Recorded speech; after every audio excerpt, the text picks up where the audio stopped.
Good morning मित्रों, धोरण 11 physics chapter number 6 कार्य ऊर्जा पावर लेक्चर नंबर 4 શરૂ કરવા માટે જે આપણો ટોપિક નંબર 6.7 સ્થિતિ ઊર્જાની વિભાવના સમજાવો।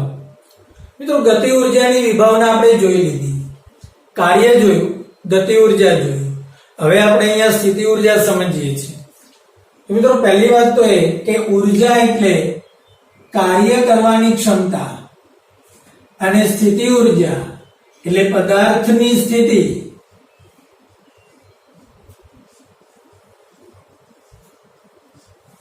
के स्थान के संरचना ना कारणे तेमां कार्य करवानी जे क्षमता છુપાયેલી છે તેને સ્થિતિ ઊર્જા કહેવાય। જેમ કે ડેમની અંદર સંગ્રહિત થયેલું પાણી ઊંચાઈ ઉપર છે પણ તેની જે સ્થિતિ એવી છે તેને કારણે તેમાં કાર્ય કરવાની ક્ષમતા સમાયેલી છે। જેવી ડેમની બારી ખુલે છે એ પાણી खूब ज गति ऊर्जा साथे नीचे पड़े छे अने टर्बाइन ने आपणे फेरवी शकीए। ए स्थिति ऊर्जानुं गति ऊर्जामां रूपांतरण थयुं। अचरज समजमां तो कोईपण पदार्थनी स्थिति एवी होय, तेनुं स्थान एवुं होय के तेनी संरचना एवी होय, तेने कारणे तेमां कार्य करवानी क्षमता छुपायेली होय छे। स्प्रिंग ने तमे दबावो छो तो तेनी स्थिति एवी छे के तमे छोड़शो એટલે ઓટોમેટિક રીતે તે કાર્ય કરવા લાગી જશે, તો તેમાં ત્યાં कार्य करवानी क्षमता छुपायेली छे। एवी ज रीते पृथ्वीनी अंदर जे धरतीकंप आवे छे, मित्रों पृथ्वीनी जे सपाटी छे, पृथ्वी समग्र पृथ्वी ए समतलस्थ एक शुं कहेवाय पृथ्वीनो दरेक भाग सरखी रीते बनेलो नथी। तेमां કેટલાક ભાગની અંદર તિરાડો રહેલી છે, ઊંચ નીચ ખાવજવાળો ભાગ છે। ઓકે, એ જે તિરાડો છે એ તિરાડ પછી एकदम આપણે જોઈએ તો સરખી નથી। અમુક જગ્યા પર તિરાડ છે તો એ તિરાડ આગળ જતા બંધ થઈ જાય, તો ત્યાંથી બીજા ભાગની અંદર તિરાડ લાગી જાય છે। તો આ જે તિરાડો છે તેને કારણે પૃથ્વીનું જે પોપડું છે, પૃથ્વીનું જે પોપડું છે એ પોપડું એ સ્પ્રિંગની માફક વર્તે છે। અચ્છા સમજમાં? ઓકે, આપણી પાસે કોઈ વસ્તુ હોય, હવે એ વસ્તુની અંદર વચ્ચેથી તમે ખાંચ પાડી દો અમુક અમુક જગ્યા પરથી અને પછી તમે વિચારો તેને તમે દબાવવાનો પ્રયત્ન કરો તો એક જે પેલી જે સ્પન આવે છે, બરાબર છે, વાદળી જેને કહીએ, એ ટાઈપના રૂની જેમ તમે એ પદાર્થને દબાવી શકો છો। અચ્છા, વચ્ચેથી કટ કરો તો એનો કોઈ મતલબ નથી, પણ અમુક જગ્યા પરથી ખાંચ પડો, પછી બીજા ભાગમાં બીજી જગ્યા પરથી ખાંચ કરો, એ રીતે તમે કરશો તો લાકડાનો જો લાકડાનો બનેલો પદાર્થ હશે તો પણ તેની અંદર થોડું જમ્પિંગ થતું તમે જોઈ શકશો। પૃથ્વીની સપાટીનું પણ કંઈક આવું જ છે અને આ સ્પ્રિંગની માફક તેની અંદર દબાવવાનો જે ગુણધર્મ છે તેને કારણે કોઈકવાર કોઈક ચોક્કસ જગ્યા પર આપણને ધરતીકંપ આવતો જોઈ શકીએ છીએ। પણ એ કેમ? તો કે તેની રચના એવી છે કે તેની અંદર સ્થિતિ ઊર્જા છે। આ સ્થિતિ ઊર્જાને કારણે ધરતીકંપ આવે છે। अच्छा समझमा? ओके मित्रों, तो आ थी एक स्थिति ऊर्जानी एक सामान्य डेफिनेशन।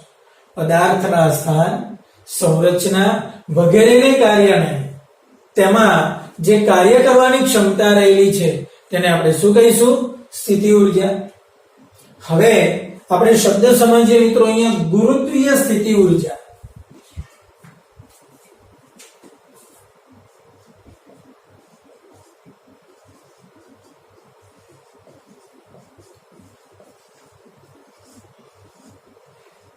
હવે આ ગુરુત્વીય સ્થિતિ ઊર્જા શું છે?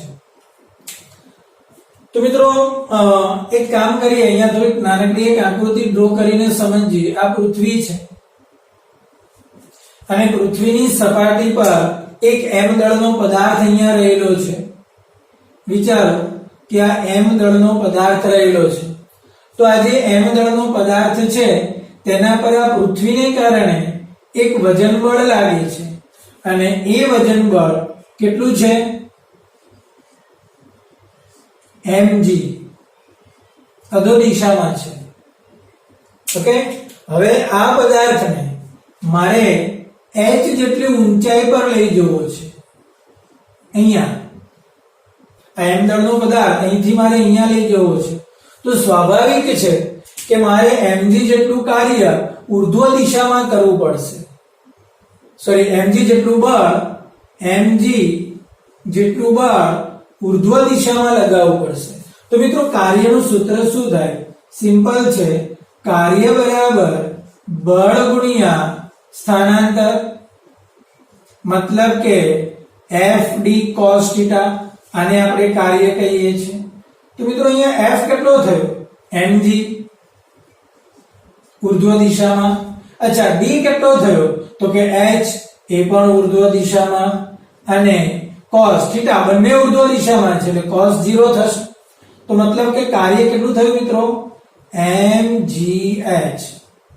ફરી પાછું જણાવું કે મેં m દળના પદાર્થને પૃથ્વીની સપાટી પરથી h જેટલી ઊંચાઈ પર ઉપર લઈ ગયો, તો મારે કેટલું કાર્ય કરવું પડ્યું?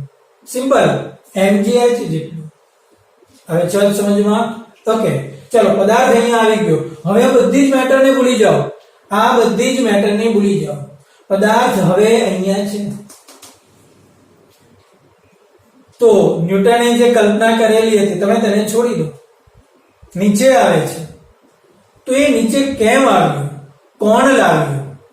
તો કે તેની પાસે મેં જે કાર્ય કરીને ઉપર લઈ ગયો, તો એટલી ઉર્જા તેની અંદર સંગ્રહ પામેલી હતી. મારા કાર્ય જેટલી ઉર્જા ગઈ ક્યાં? તો કે પદાર્થની અંદર સ્થિતિ ઉર્જાના સ્વરૂપમાં સંગ્રહ પામેલી હતી. ઓકે, હવે આ જે ઉર્જા તેની પાસે છે, આપણો જે પદાર્થ છે એ ઉપરથી તેને નીચે ખેંચે છે. કોણ?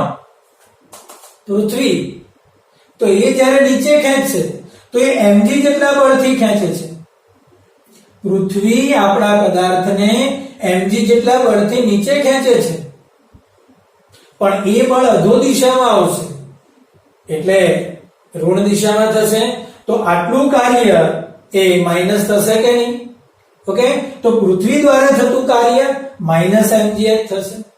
હવે ચાલ સમજમાં. આ કાર્ય મારા દ્વારા થયું કે જે પદાર્થને હું ઉપર લઈ ગયો, તો હું અહીંયા લખી શકું કે પૃથ્વી દ્વારા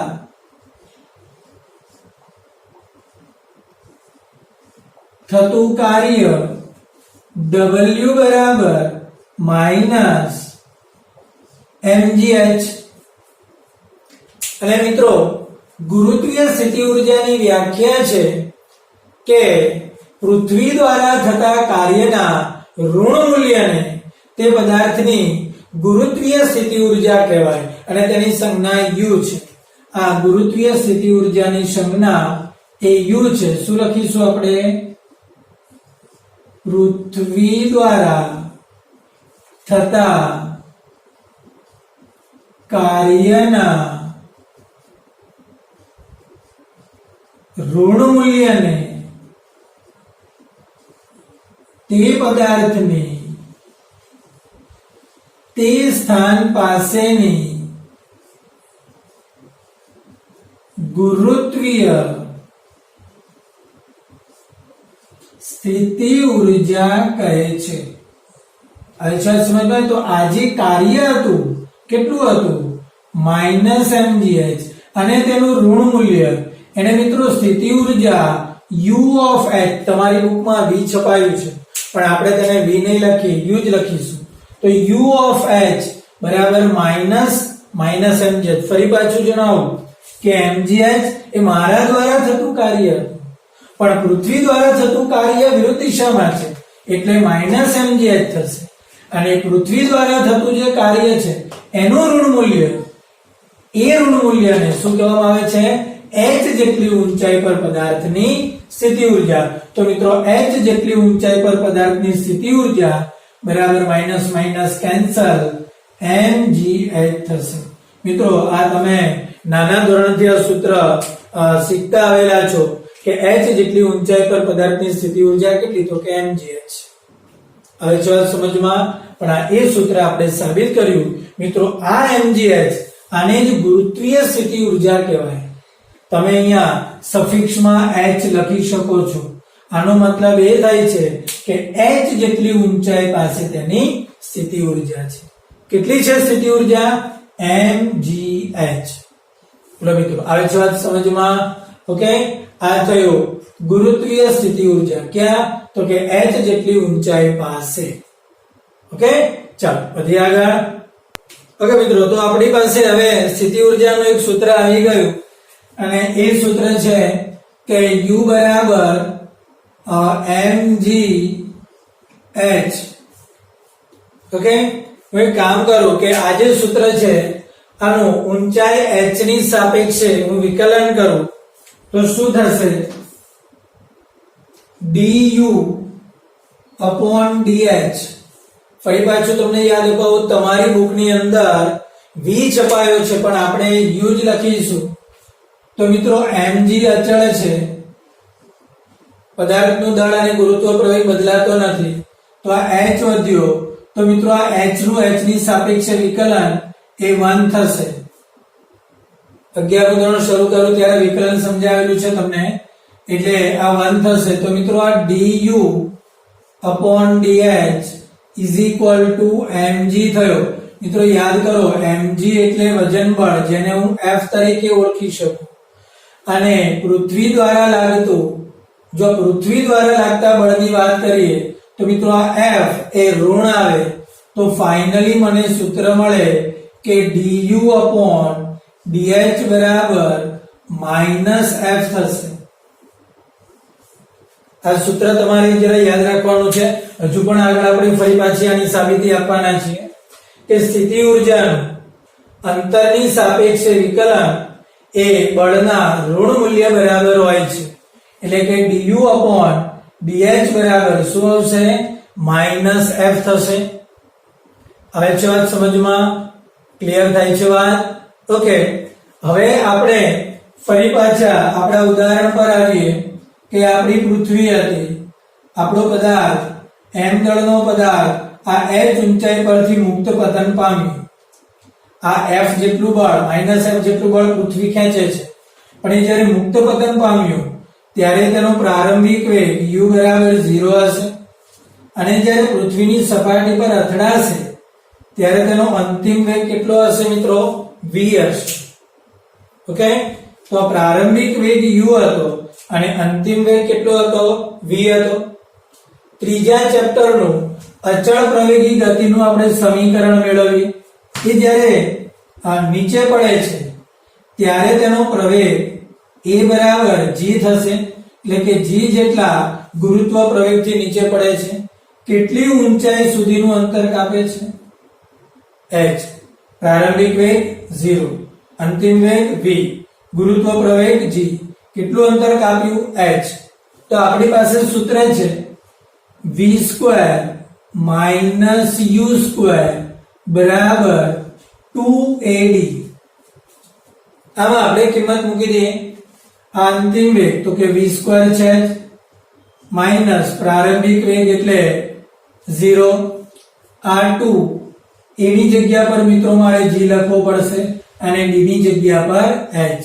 તો મિત્રો આ v² બરાબર 2gh થશે. હવે કામ કરું, સમીકરણની બંને બાજુ m વડે ગુણી કાઢીએ અને આ બેને નીચે લઈ લો. તો મિત્રો આ 1/2 mv² બરાબર mgh થશે. તો આનો મતલબ શું થયો મિત્રો? આનો મતલબ એ થયો કે સ્થિતિ ઊર્જા એ ગતિ ઊર્જામાં રૂપાંતરિત થઈ. આ h જેટલી ઊંચાઈ પર તેની પાસે સ્થિતિ ઊર્જા, જે પદાર્થ અહીંયા હતો ત્યારે સ્થિતિ ઊર્જા કેટલી હતી? mgh. પણ એ જ્યારે અહીંયા અથડાઈ ગયો ત્યારે સ્થિતિ ઊર્જા નથી, ત્યારે માત્ર તેની પાસે ગતિ ઊર્જા થયો mv². એટલે જેમ જેમ એ પદાર્થ નીચે આવતો ગયો તેમ તેમ h ઘટતો ગયો, h ઘટતો ગયો એટલે સ્થિતિ ઊર્જા ઘટતી ગઈ. તો એ ઊર્જા ગઈ ક્યાં?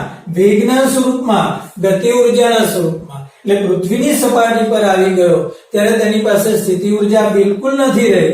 એ સ્થિતિ ઊર્જા શાના સ્વરૂપમાં રૂપાંતરિત થઈ ગઈ? ગતિ ઊર્જાના સ્વરૂપમાં. એટલે જે સ્થિતિ ઊર્જા હતી એ ક્યાં આવી ગઈ? ગતિ ઊર્જામાં. ઠીક છે મિત્રો, આ પણ એ સંરક્ષણનું જ સ્વરૂપ છે. જે આપણે જે ઊર્જા સંરક્ષણના નિયમની વાત કરીએ છીએ કે ઊર્જાનો નાશ નથી થતો, માત્ર એક સ્વરૂપની ઉર્જા બીજા સ્વરૂપના ઉર્જામાં રૂપાંતરિત થાય છે, આ સાબિત થયું. ઓકે, h ઊંચાઈ પર mgh હતી, સપાટી પર આવીને અથડાયો એટલે 1/2 mg² થઈ. ઠીક છે મિત્રો. ત્યાર પછી તમારી કુમાર પ્રકાશનની બુકમાં એક પ્રશ્ન છે, એમાં 4 વ્યાખ્યાઓ આપેલી છે મિત્રો. સંરક્ષી બળ અને સંરક્ષી બળ ક્ષેત્ર, અને બીજું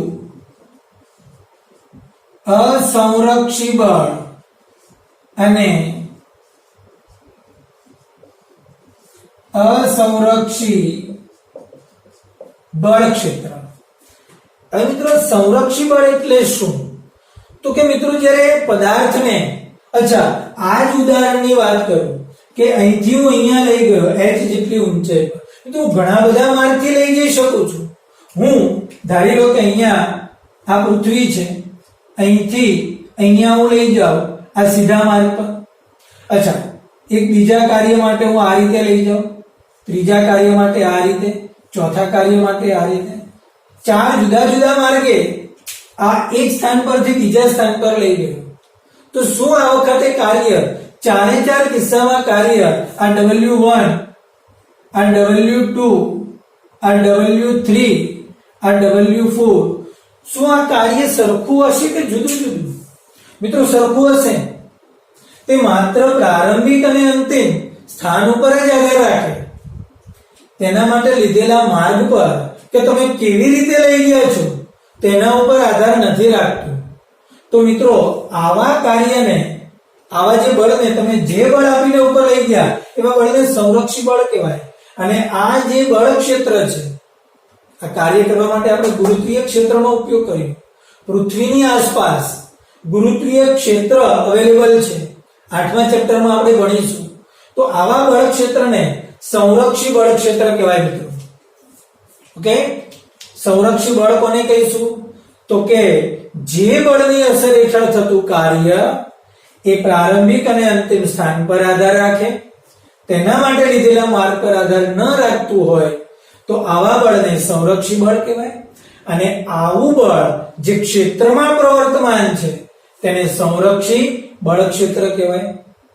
પણ ઘણીવાર બળ એવું હોય કે તેના માટે થતું કાર્ય એ માર્ગ પર તો આધાર રાખે જ, એટલે કે ગતિપથ ઉપર તો આધાર રાખે જ, વેગ ઉપર પણ આધાર રાખે, એ સિવાય ઘણા બધા પરિબળો ઉપર પણ આધાર રાખે છે.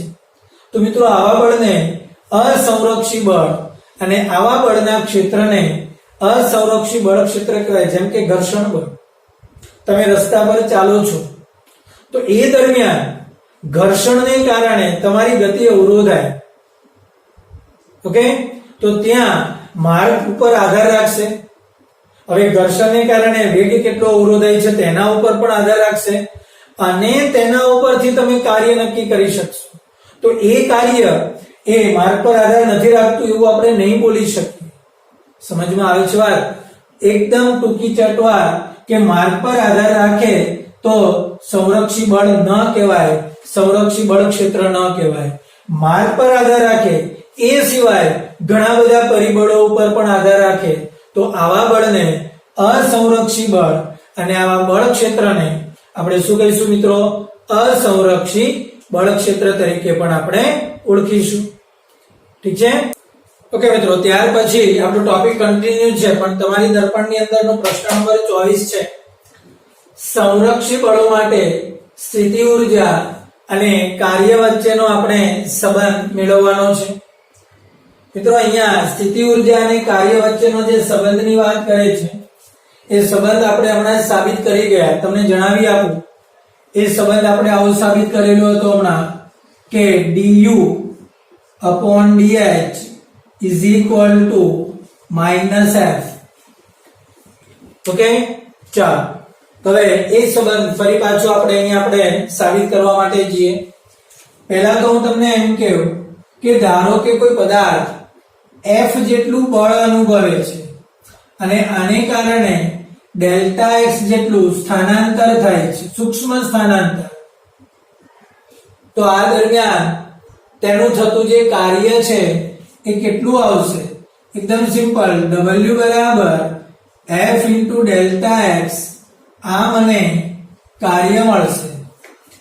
બોલો મિત્રો, આવે છે વાત સમજમાં કે પદાર્થ પર F જેટલું બળ લાગ્યું અને F જેટલું બળ લાગતા ડેલ્ટા x જેટલું જો તેનું સૂક્ષ્મ સ્થાનાંતર થતું હોય તો થતું કાર્ય W બરાબર F into ડેલ્ટા x હું લઈ શકું. ઓકે, ચાલો હવે કાર્ય ઊર્જા પ્રમેય આપણને શું કહે છે? કાર્ય ઊર્જા પ્રમેય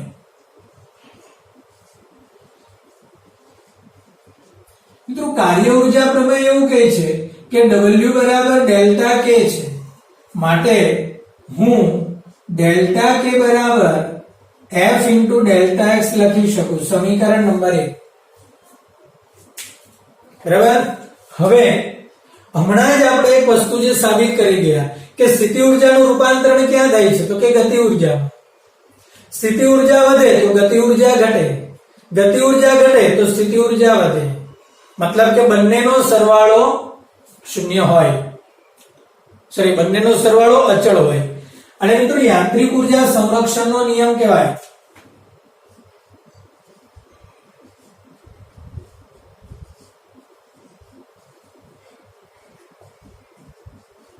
मतलब કે ગતિ ઊર્જા પ્લસ સ્થિતિ ઊર્જા એનો ફેરફાર નો સરવાળો શૂન્ય હોય. આનો મતલબ જરા સમજીએ.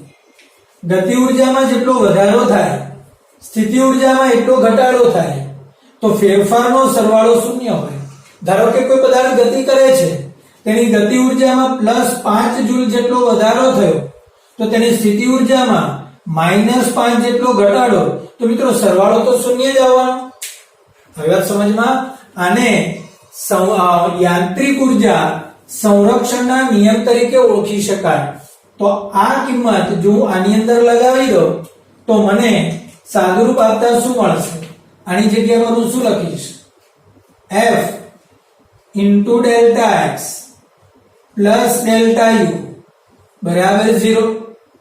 તો હું આ ડેલ્ટા u ને સામે લઈ જાઉં તો F into ડેલ્ટા x બરાબર માઈનસ ડેલ્ટા u થશે. તો માઈનસ જો આને આપી દો તો -f બરાબર delta u upon delta x થશે. હવે જો વાત સમજમાં. હવે હું જો આ સમીકરણને limit delta x tends to 0 આપી દઉં મિત્રો. અચ્છા, ડેલ્ટા x ટેન્ડ્સ ટુ 0 જો ન આપવું હોય તો પણ ચાલી શકે, પણ સૂક્ષ્મ ફેરફાર જેટલો લઈએ તેટલું આપણા માટે સારું કામ થશે. તો મિત્રો, આ જે પદ છે એ વિકલનની અંદર રૂપાંતરિત થશે. તો શું થશે? du upon dx is equal to -f. જો આ એ જ સાદું રૂપ આવ્યું અંતરની સાપેક્ષે. અહીંયા અંતરને આપણે x રીતે દર્શાવ્યું તો અહીંયા અંતર h ના સ્વરૂપમાં હતું, પણ કહેવાય તો એ જ ને કે સ્થિતિ ઊર્જાનું અંતરની સાપેક્ષે વિકલન એ બળના ઋણ મૂલ્ય બરાબર હોય છે. શું કીધું ફરી પાછું? સ્થિતિ ઊર્જાનું અંતરની સાપેક્ષે અહીંયા x સ્થાન પર ગતિ કરી એટલે x લીધો, અહીંયા આપણે પદાર્થને ઉપર નીચે લઈ ગયા હતા એટલે h લીધેલો હતો, એટલે du upon dx અથવા તો du upon dh is equal to -. હવે ચાલ સમજમાં. તો આ થયો સંરક્ષી બળોના કિસ્સાની અંદર સ્થિતિ ઊર્જા અને કાર્ય વચ્ચેનો સંબંધ. તો મિત્રો, અહીંયા આપણો ટોટલ જે ટોપિક છે એ પૂરો થાય છે. ઓકે, તો આજના લેક્ચર પૂરતું આટલું રાખીએ. નેક્સ્ટ લેક્ચર માટે આપણે ફરી પાછા મળીશું.